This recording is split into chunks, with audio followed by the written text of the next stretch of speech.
Nous devons comprendre que la foi, c'est le repos. Au commencement de la vie de la foi est un combat. Mais aussi longtemps que la foi est un combat, la foi n'a pas atteint sa force. C'est seulement quand la foi, luttant, parvient au bout d'elle-même et se jette dans les bras de Dieu et se repose en lui, c'est seulement alors que viennent la joie et la victoire. Peut-être puis-je rendre ceci plus clair en vous racontant de quelle manière la convention de Keswick commença. Canon Battersby était depuis plus de 20 ans pasteur de l'église anglicane. C'était un homme d'une piété profonde. Mais il n'avait pas le sentiment du repos de la foi et de la victoire sur le péché. Et souvent, il se sentait profondément triste à la pensée de ses défaillances, de ses échecs et de ses manquements. Quand il entendit parler de la possibilité de la victoire, il sentit que c'était là une chose désirable, mais il éprouvait le sentiment qu'il ne pouvait y parvenir. Il eut l'occasion d'entendre un message sur ce sujet, repos et foi, d'après l'histoire de l'officier qui vint de Capharnaüm à Cana pour demander à Jésus de guérir son enfant.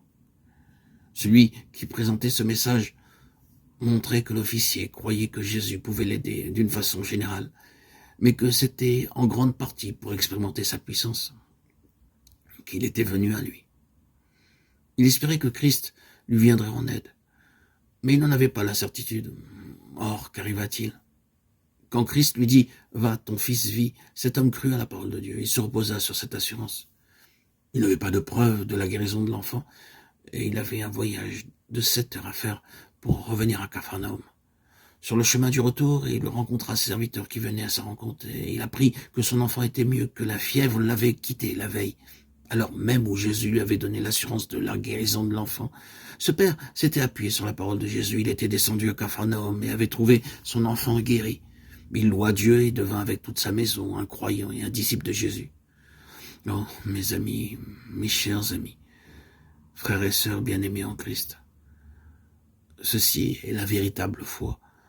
Quand Dieu vient à moi et promet de me garder, je lui dis « Ta parole me suffit », gardé par la puissance de Dieu. C'est là la foi, c'est là le repos. Quand Canon Battersby eut entendu ce message, il retourna chez lui et cette nuit-là, il trouva le repos.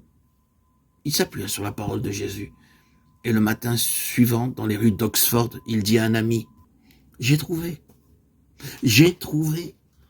alléluia ». Puis, il alla le dire à d'autres et leur proposa d'organiser une convention chrétienne à Keswick, où lui et d'autres rendraient simplement témoignage de ce que Dieu avait fait. C'est une grande chose quand un homme en vient se reposer sur la toute-puissance de Dieu à chaque instant de sa vie, en vue des tentations de toute nature qui peuvent l'assaillir. L'orgueil, la colère, le manque d'amour, le péché. C'est une grande chose de faire alliance avec le Dieu Tout-Puissant, en se basant non point sur ce qu'un homme peut dire, ni sur ce que mon cœur éprouve, mais sur la force de la parole de Dieu, gardée par la puissance de Dieu, par la foi. Oh, frères et sœurs bien-aimés en Christ, mes chers amis, disons à Dieu que nous allons le mettre à l'épreuve jusqu'au bout. Disons-lui, nous ne te demandons rien de plus que ce que tu peux donner, mais nous ne voulons rien de moins. Disons-lui, mon Dieu, fais que ma vie soit une preuve de ce que le Dieu Tout-Puissant peut faire, que nos âmes chaque jour soient dans cette double disposition, profonde impuissance, confiance enfantine.